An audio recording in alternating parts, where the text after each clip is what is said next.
मित्रों, आपका स्वागत है मेरे चैनल टेरर ट्यूब में। आशा करता हूं कि आप सभी लोग स्वस्थ और मस्त होंगे। आप लोगों से ये निवेदन है कि आप सभी लोग मेरे चैनल को सब्सक्राइब करें तथा ज्यादा से ज्यादा लाइक और शेयर करें। आप लोगों का ये सपोर्ट मेरे लिए अमूल्य है। मैं आशा करता हूं कि ये मेरा निवेदन पूरा होगा। तो जल्दी से अपने अपने हेडफोन लगाइए और मजा लीजिए। मेरा नाम मुकेश है।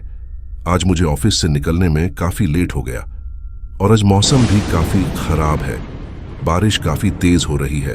काफी लेट होने के वजह से मुझे लग रहा था कि मुझे अब कोई बस नहीं मिलेगी, मगर फिर भी मैं बस स्टॉप इस आस में जा रहा था कि भगवान की दया से अगर कोई बस लेट चल रही होगी तो मिल सकती है। यही सोचकर मैं चले जा रहा था। रास्ते पर मेरे अलावा दूर दूर तक कोई इंसान नहीं था, बस खामोशी और सन्नाटा। कुछ देर चलने के बाद मैं बस स्टॉप पर पहुंचा, लेकिन वहां पर भी खामोशी ने मेरा पीछा नहीं छोड़ा। खैर, बस स्टॉप में लगी बेंच पर मैंने अपना गीला छाता रखा और खुद भी बैठ गया। अभी मुझे वहां बैठे हुए 10-15 मिनट बीते ही थे कि तभी मेरा ध्यान एक चीज पर गया। वैसे तो आमतौर पर रात होने के बावजूद भी यह रास्ता लोगों से भरा हुआ ही रहता है, तो फिर आज खाली क्यों है? हो सकता है बारिश की वजह से ऐसा हो। यही सोचकर मैंने उतना दिमाग नहीं लगाया। बेंच पर बैठे बैठे ही मैं आसमान में देखने की कोशिश कर ही रहा था कि तभी किसी ने मेरे कंधे पर हाथ रखा। मैंने पलट कर देखा तो मेरे ऑफिस का दोस्त अंकुर था। मैंने चौंकते हुए अंकुर से कहा, अंकुर, तू कहाँ था इतने दिनों से और तेरा फोन कहाँ है? इतनी बार तुझे फोन किया लेकिन तेरा फोन नहीं लग रहा था। सब ठीक तो है ना? मेरे इतने सारे सवालों का जवाब अंकुर ने सिर्फ यह कहकर दिया, मैं ठीक हूं। इस पर मैंने बोला, क्या ठीक है? तेरे चेहरे से तो लग नहीं रहा। बैठ, बता क्या बात है। अभी मैंने इतना कहा ही था कि तभी एक बड़ी सी गाड़ी की हॉर्न सुनाई दी। जब मैंने उस आवाज की ओर मुड़कर देखा तो मैं हैरान रह गया, क्योंकि एक तेज रफ्तार बस हमारी ओर ही चली आ रही थी। तभी अंकुर बोला, बस में चल, सब बताता हूं। अंकुर के इतना बोलते ही बस रुकी और हम दोनों बस में चढ़ने लगे। मेरे और अंकुर के अलावा बस में तीसरा कोई पैसेंजर नहीं था। खैर, मैं और अंकुर एक ही सीट पर बैठ गए। साथ ही साथ मैंने कहा, बोलो क्या हुआ? इस पर अंकुर ने बताना शुरू किया। बात कुछ दिन पहले की है। उस दिन मैं तेरी ही तरह ऑफिस से लेट निकला था। चलते चलते मैं बस स्टॉप पर पहुंचा। हालांकि बस मिलने की उम्मीद न के बराबर थी, मगर फिर भी मैं बस स्टॉप पर जाकर बैठ गया। रात बहुत हो चुकी थी और रास्ते पर कोई गाड़ी नजर नहीं आ रही थी जिससे मैं लिफ्ट मांग सकूं। तभी मुझे एक हॉर्न मारती हुई एक बस आती दिखी। उस बस को देखकर मुझे काफी हैरानी हुई, मगर मेरे पास और कोई चारा भी नहीं था, लिहाजा मैं उस बस में चढ़ गया। लेकिन अजीब बात तो यह थी कि मेरे अलावा बस में और कोई पैसेंजर नहीं था। खैर, मैं एक सीट पर जाकर बैठ गया। बस काफी रफ्तार में रास्ते पर दौड़ी जा रही थी, लेकिन अजीब बात यह थी, पूरा का पूरा रास्ता खाली होने के बावजूद भी पता नहीं क्यों ड्राइवर बार बार हॉर्न मारे जा रहा था और बस को भी बहुत तेजी से चला रहा था। अभी मैं सीट पर बैठे बैठे हॉर्न की आवाज को बर्दाश्त कर ही रहा था। तभी मुझे यह एहसास हुआ कि इतनी तेज बस चलने के बावजूद भी बस के भीतर जरा भी हवा नहीं आ रही, जबकि बस की सारी खिड़कियां खुली हुई थीं। मुझे कुछ समझ नहीं आ रहा था कि आखिर ऐसा क्यों हो रहा है। ऊपर से इन सारी परेशानियों के बीच बस का ड्राइवर हॉर्न बजा बजाकर बार बार सिर दर्द दे रहा था, जिसका जिक्र करते हुए मैंने कंडक्टर से कहा, भाई ड्राइवर को बोलना। बार बार हॉर्न नहीं बजाया, लेकिन इस पर कंडक्टर ने कोई जवाब नहीं दिया। कंडक्टर किसी भूत की तरह चुपचाप दरवाजे पर ही खड़ा रहा।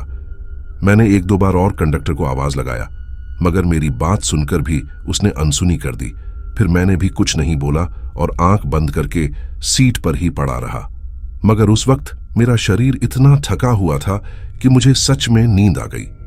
पता नहीं कितनी देर बाद, मगर जब मेरी आंख खुली तो मैंने खिड़की से बाहर देखा तो मेरा दिमाग सुन्न पड़ गया, क्योंकि बस उसी बस स्टॉप को पार कर रही थी जहां से मैं बस में बैठा था।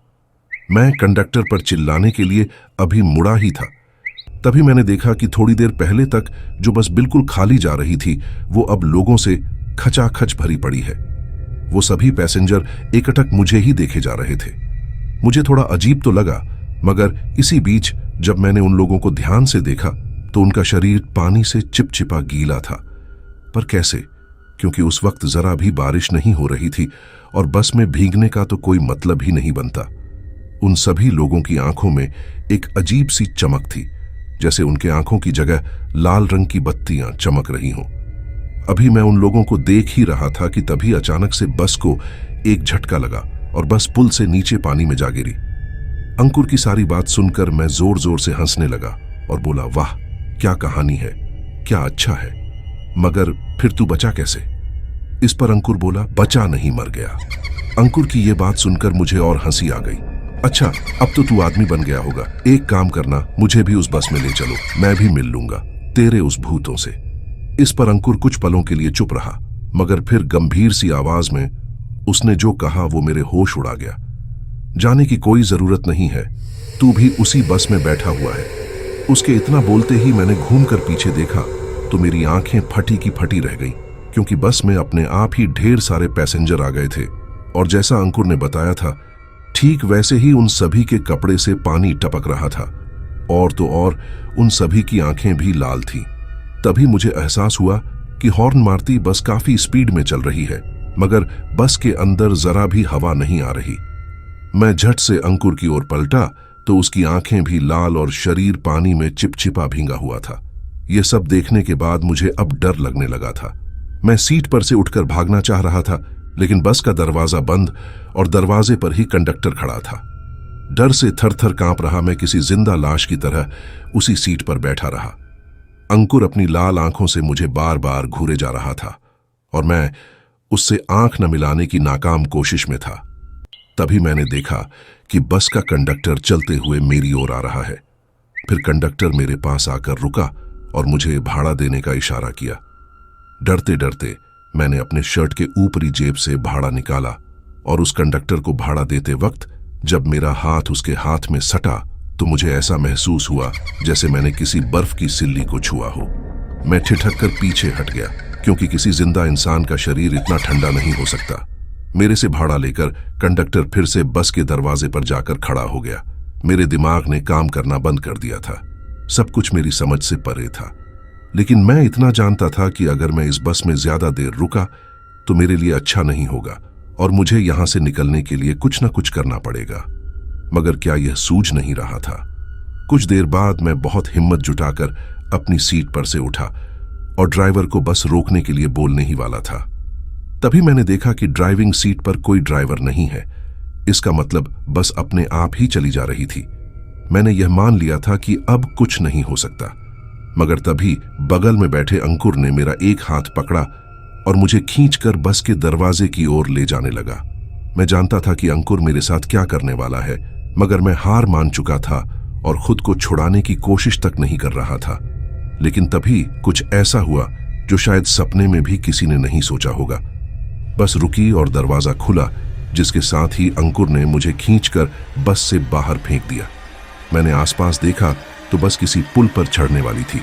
मेरे बस से उतरते ही वह बस पुल पर चढ़ गई और थोड़ी दूर जाकर ही पुल की रेलिंग को तोड़ती हुई पानी में जा गिरी। मगर अजीब बात तो यह थी कि इतना बड़ा बस पानी में गिरने के बावजूद भी जरा भी आवाज नहीं आई। खैर, मैं वहां से भागा और जैसे तैसे अपने घर पहुंचा।